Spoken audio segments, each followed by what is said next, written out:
Un brasier dans la nuit, sur la ligne de front de la bataille de la place Tahrir. Sur le pont, les pro-Moubarak. En dessous, les opposants au régime. Des deux côtés, le harcèlement a été permanent. Chacun essaye de créer une brèche. Les charges sont soudaines et violentes. Le face-à-face va durer toute la soirée.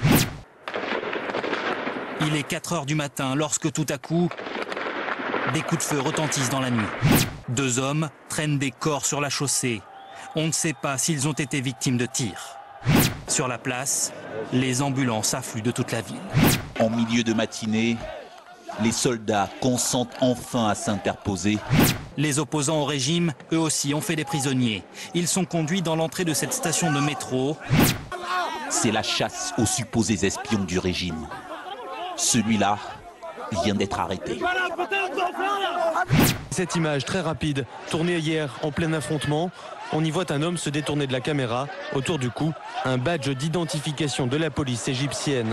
Le pouvoir veut que cette contre-révolution se passe à huis clos. En me rendant ici, j'ai pu constater qu'il y avait de plus en plus de casseurs en ville. Il devient extrêmement dangereux juste de mettre le nez dehors. Partout en ville, il y a des voyous à la solde du régime. Il y a des policiers en civil qui interpellent les étrangers et qui les gardent sous la main lorsqu'ils sont journalistes.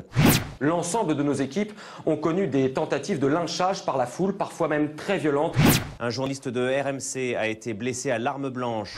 Nous avons été arrêtés par un groupe d'hommes extrêmement énervés, désireux de lyncher. Le photographe français Noël Kidu a été passé à tabac par des voyous. Heureusement que des militaires sont accourus d'un peu loin et ils nous ont sortis d'un très mauvais pas. Et en ce moment même, on est toujours sans nouvelles d'une équipe de télévision de France 24. Et encore, je ne parle que des journalistes français. Et je vous assure que personne ne peut savoir comment ça va se passer, surtout demain à la prière de vendredi.